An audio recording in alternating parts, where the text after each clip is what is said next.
अध्यक्ष महोदय, आदरणीय प्रधानमंत्री महोदय जी को आपके माध्यम से मैं कहना चाहती हूं कि शायद उन्हें अपने सलाहकार बदलने चाहिए। वे असलियत से एकदम टूट चुके हैं। नई नई कमेटियां बनाने से काम नहीं चलेगा। उनका अध्यक्ष चाहे कोई भी हो। राधा कृष्ण कमेटी भी व्यवस्था में सुधार लाने के लिए बनी थी। आज तक उसकी एक सिफारिश लागू नहीं हुई है। और इस नई कमेटी में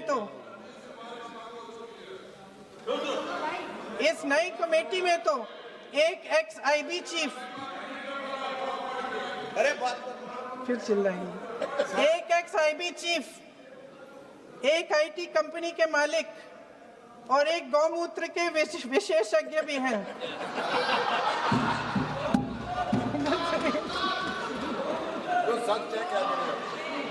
इन्हें शिक्षा के बारे में क्या पता जी?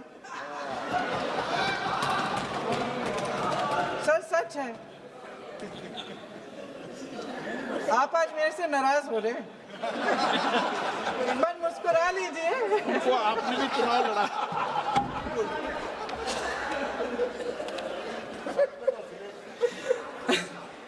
सर, फास्ट ट्रैक कोर्ट्स का रिकॉर्ड पहले से ही बहुत खराब है। वैसे भी कल की सुनवाई में सीबीआई का वकील पेश ही नहीं हुआ। संसद में विपक्ष को दोषी ठहराने से, खोखले राजनीतिक खेल खेलने से काम नहीं चलेगा।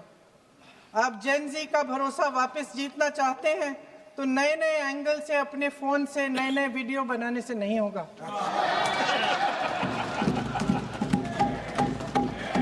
प्रधानमंत्री जी को कैमरे का एंगल नहीं, दिल का एंगल बदलना पड़ेगा। ये जनरेशन जागरूक है, समझता है, झूठ पहचानने की उसकी अपार क्षमता है। इनका दिल और दिमाग जीतने के लिए आपको सच्चाई पर उतरना पड़ेगा। आपके शासन के चलते इस नौजवान पीढ़ी के साथ घोर अन्याय हुआ है, बर्बरता हुई है। इस सच्चाई को स्वीकार करिए। अपनी जिम्मेदारी से पीछे हटने से काम नहीं चलेगा। आदरणीय प्रधानमंत्री महोदय जी, आपको जिम्मेदारी लेनी पड़ेगी, ठोस कदम उठाने पड़ेंगे। शिक्षा विशेषज्ञों को इकट्ठा कीजिए, छात्रों, अध्यापकों, सभी स्टेक होल्डर्स को साथ लेकर, अन्य विचारधाराओं के थॉट लीडर्स के साथ गहरी चर्चाएं करवाकर एक नई शिक्षा प्रणाली तैयार कीजिए। मौजूदा नेशनल एजुकेशन पॉलिसी में 8 महीने तो एग्जाम चलते हैं, अध्यापकों को पढ़ाने का समय नहीं मिलता। सिर्फ आरएसएस के लोगों से भरने की बजाय सिस्टम को शिक्षित, एजुकेटेड, उन्नत और उदार दृष्टिकोण के लोगों से भी भरिए, जिनकी योग्यता सिर्फ उनकी विचारधारा न हो। रोजगार पैदा करने के सख्त कदम उठाइए, इस पर फोकस करिए। मेडिकल कॉलेजेस की संख्या बढ़ाइए, चिकित्सा शिक्षा का विस्तार कीजिए, ताकि ये बच्चे जो मेहनत कर कर के भी अपने भविष्य नहीं बना पा रहे हैं, एक उज्जवल भविष्य का सपना देख पाए। अध्यक्ष महोदय, छात्रों को सड़क से हटाया जा सकता है, लेकिन उनके सवालों को नहीं। हर लाठी जो किसी लड़की पर, किसी लड़के पर चली है, वे बच्चों की पीठ से ज्यादा सरकार की साख पर पड़ी है। देश के नौजवान न्याय मांग रहे हैं, भीख नहीं। वे यहाँ सरकार गिराने नहीं, अपना भरोसा बचाने के लिए आए थे। अध्यक्ष महोदय, आपके माध्यम से मैं सरकार को कहना चाहती हूँ, अपनी साख बचाइए, अपनी नीयत ठीक करिए, अपनी अकड़ का इलाज कीजिए, अपने वादों पर अमल कीजिए। आपके शासन में हमने बड़ी बड़ी चोरियां देखी हैं। चुनाव में वोटों की चोरी, राम मंदिर में चंदा की चोरी, आपके उद्योगपति मित्रों द्वारा देश की संपत्ति की चोरी, किसानों की जमीन की चोरी। लेकिन सबसे बड़ी चोरी,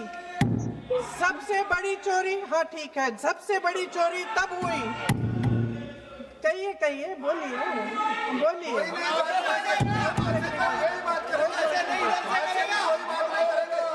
सुन लीजिए, शांति से सुन लीजिए, शांति से सुन लीजिए। आपको मौका मिलेगा, आप जितनी भी चोरियों की बात करना चाहते हैं आप कर लीजिए। अभी मेरा समय है। सबसे बड़ी चोरी तब हुई जब देश के नौजवानों के भविष्य, उनके सपने चुराए गए। भविष्य की चोरी, सपने की चोरी किसी भी चोरी से कहीं बड़ी होती है महोदय। अगर देश का युवा निराश हो जाए, अगर देश का युवा निराश हो गया, उसकी उम्मीद टूट गई, तो सबसे बड़ी हार भारत की हार होगी। और हम कांग्रेस और विपक्ष के लोग जान दे देंगे, मगर भारत की हार नहीं होने देंगे।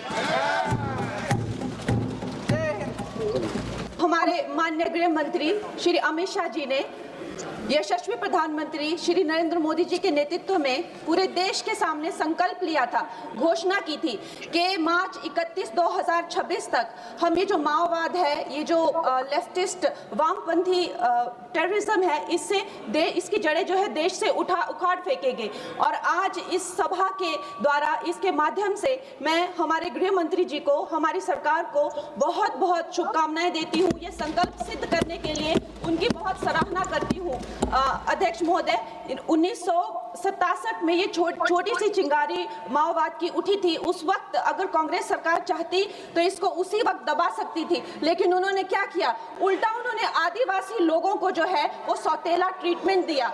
उनके बीच में जो एक वैचारिक दूरियां थी, उनको कभी भी उन्होंने खत्म नहीं किया।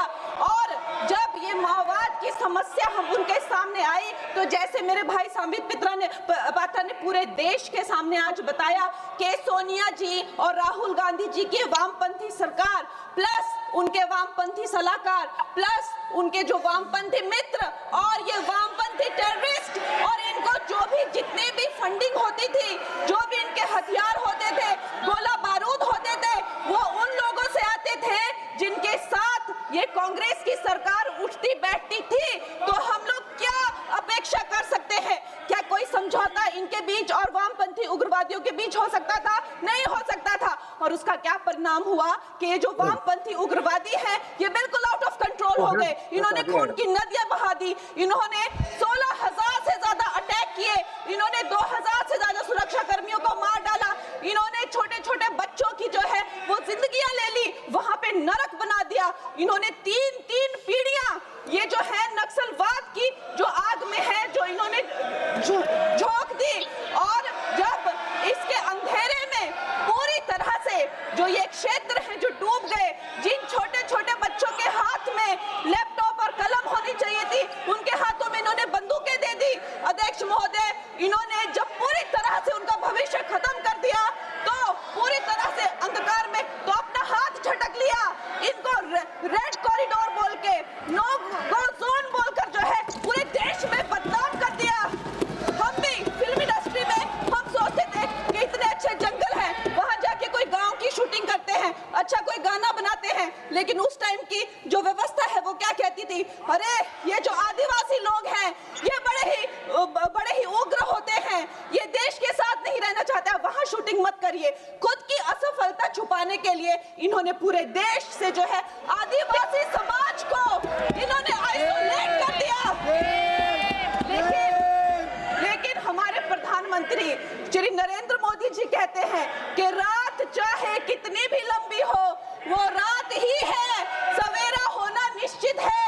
और 2014 में जब प्रधानमंत्री जी की सरकार आई और आज हम देखते हैं कि उन्होंने एक आदिवासी महिला को जो है वो राष्ट्रपति बनाया, उन्होंने हमारे सुरक्षा बलों को जो है वो सशक्त किया, और उनको सशक्त करने के बाद उन्होंने वो रेड कॉरिडोर, वो भयानक नो गो जोन को जो है वापस लिया, वहां पे संविधान स्थापित किया। अध्यक्ष महोदय, मैं एक नई सांसद हूँ, मुझे 2 मिनट दीजिए। और खैर प्रधानमंत्री जी ने क्या विकास किया वहां पर, चाहे वो घर बनवाए हो, चाहे वो नल लगवाए हो, चाहे वो 70 लाख महिलाओं को 1,000 की मदद की हो, 21 किस्तों में 13,000 करोड़ दिए हो, या वहां पर जो है जितने भी काम किए हो, वो मैं अगर शुरू कर दूं तो आज दिन से रात और रात से फिर दिन हो जाए, तो उसमें मैं नहीं जाऊंगी। लेकिन मैं ये जरूर कहूंगी कि जो वहां पे डिजिटल पेमेंट्स हुई हैं, उनका मैं बहुत ही ज्यादा सराहना करती हूँ। उससे जो नक्सलियों का जो वित्तीय नेटवर्क है वो टूटा है, जो वो वसूली का काम काम करते हैं